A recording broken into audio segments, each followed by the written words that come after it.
The voicemail came in at 2:03 a.m. Hi, this is Ranger Dana Morales with New Jersey State Park Police. We lost contact with a patrol unit south of Batsto, near the bogs off Quaker Bridge. My partner called, said my name. Then the transmission got buried under a high cry and static. If you can bring recorders, meet me at the service gate at first light. Thanks. I grabbed my go bag, two recorders, spare batteries, a headlamp, a notebook, and a basic first aid kit. I left a sticky note with the road name and time so Lauren would know where I went when she woke up. The Pine Barrens don't offer helpful landmarks at night.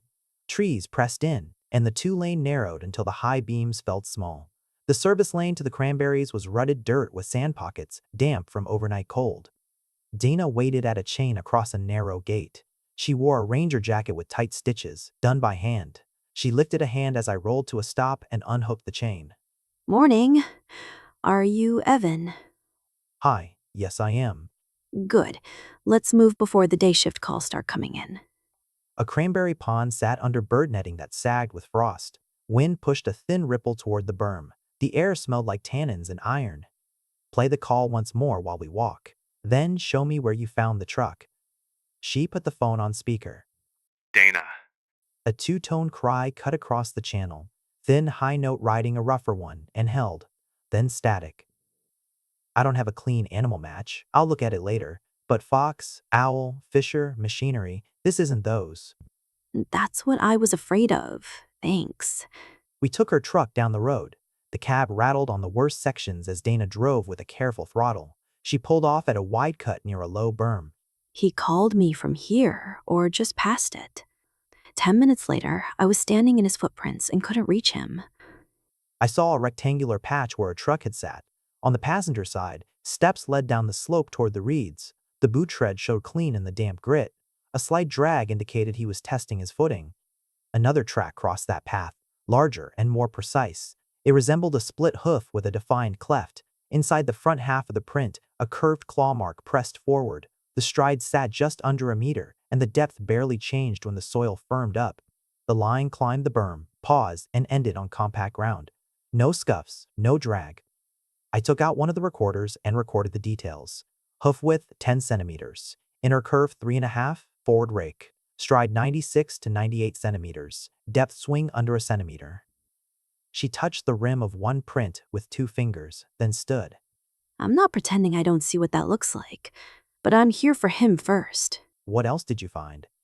There's a knee slide at that cedar root, then a boot scuff near the waterline. After that, the ground turns to chopped fern and bad footing, so I didn't want to push further alone. We followed the trail into scrub. Branches streaked our pants with wet lines. The root was slick. A stamped tread marked it, then a smear from the knee. Beyond that, the dirt darkened and broke into small hummocks. No clean impressions, no blood. I put the missing person call in. The morning shift is widening the search. I wanted your ears on the audio and someone who won't follow a noise-off trail. Got it. Let's walk the road edge to the north, then talk to some of the locals in Batsto. We swept for 20 minutes and bagged a half-buried water bottle with two sets of teeth marks.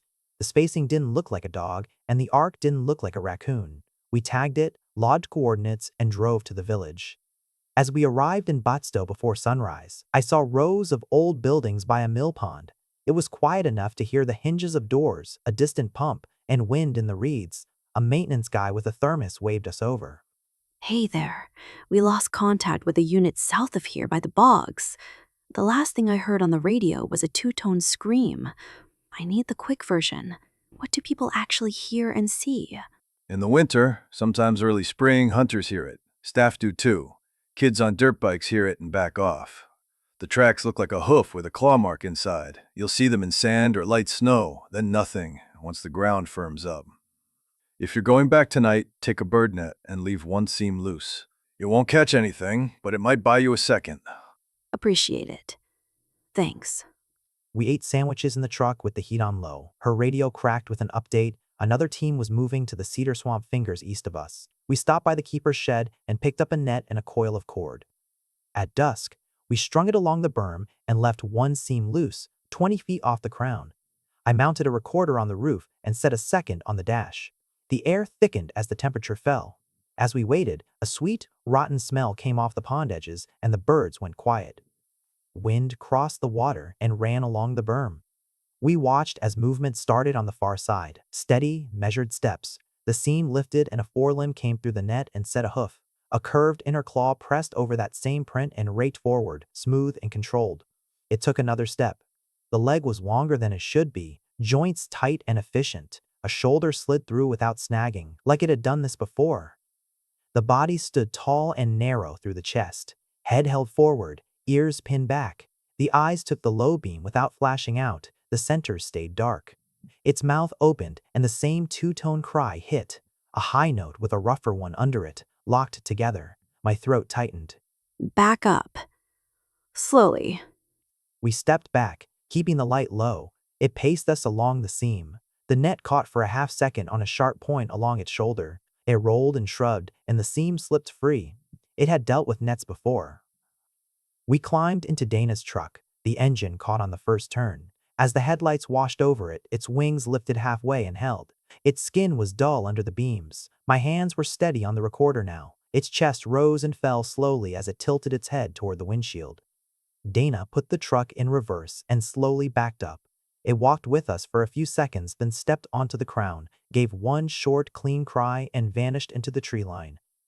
We parked near a leaning farmhouse. The engine ticked down and went still. Dana rubbed a thumb across her eyebrow, then let her shoulders drop. Say it. The name doesn't help, but we're both thinking it. Jersey Devil, some older folks sometimes call it the Leeds Devil. The print and the cry match the pattern. Okay. My partner Keller left his radio on the seat and walked into bad ground. I found his pack and the knee slide. I'm going home for a couple hours. Meet me at the diner on 542 at 6. Bring somebody who knows about it. I'll call Rosie. She's a folklorist at the college. Dana left, and I sat in a lot and scrubbed the file. The spectrum showed two stable bands through the cry, one high, one grinding under it. There was no wind rumble or overload until the last half second. I saved 3 copies and tried not to replay the moment I bumped the recorder against the dash. The diner at 6 smelled like coffee that had been on since 4. Rosie came in with a blue knit cap and a cracked logo hoodie. Calm without trying to be, she ordered scrapple, sat, and listened. We heard a two-tone scream south of Batsto. The tracks looked like a cloven hoof with an extra claw up front, and the thing we saw was tall and narrow wings came up halfway and stayed there. It watched us, but didn't move in. That lines up with what I hear in winter. I get calls from hunters and night rangers with the same 2 notes. Prints show in soft ground, then drop off when the surface firms. Same pattern. Back in 2017, I followed a set across a frozen creek. They stayed on top of the crust. I taught class the next day. You'll both function fine. Thanks. I still need search advice. Head for the cedar swamp fingers. With last night's north wind, anyone who slipped probably ended up along the downwind edges. Look for green fern patches in the shade. Those sit over the holes. Listen for a cough. It carries farther than shouting out there. And check with the keeper before you step off the planks. Some of those pockets look shallow and aren't. We paid the check and headed out. We drove to the cedar swamp fingers east of the bogs and parked at the end of the plank line. Past the boards, the ground looked solid, but it was a moss mat over water. Dana tapped the head with a stick. The first pocket looked firm until she put weight on it and felt it flex. She keyed her radio for a second unit and a rope, then raised a hand for me to be quiet. A thin cough came from the ferns to our right.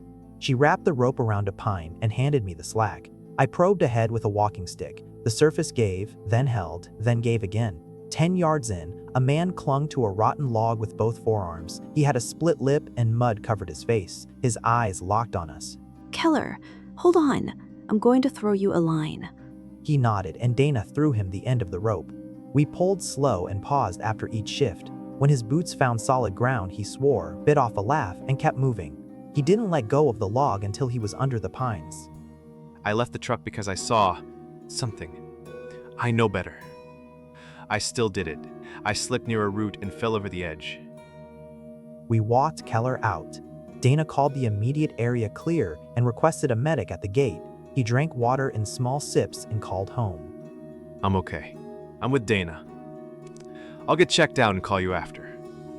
Back at the building, we set the water bottle on a steel table and photographed the teeth marks. I copied the audio to a new card and made backups. Dana texted Keller's wife a brief update from the cab and watched the trees while it sent. Her radio dried out on a towel, and she kept working. We had one stop left, Carranza. Some locals mentioned a tall shape pacing them between trees there, and we wanted to confirm the pattern. The memorial stood quiet among the pines. We watched the tree line. For a while, there was nothing. Then, a branch eased up and settled. A neat oval pressed into the sand near the edge. Another followed. A tall body leaned into the gap and held. We kept the flashlight low.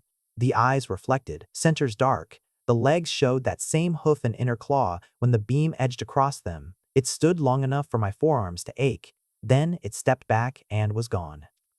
We returned the net. On the way out, the trees opened for a mile of pale sky. My shoulders came down. The road felt like a road again.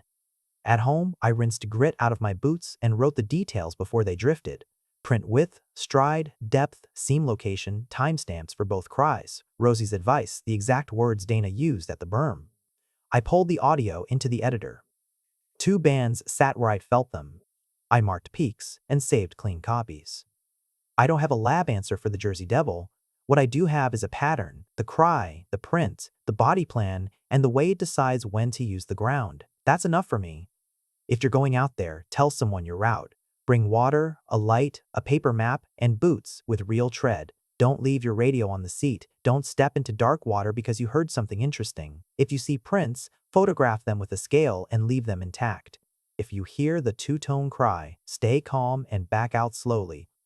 I'll go back when the season flips. Patterns matter here. I'll bring the same gear and a steadier hand. No bait, no swagger, just patience and names. That's enough for now.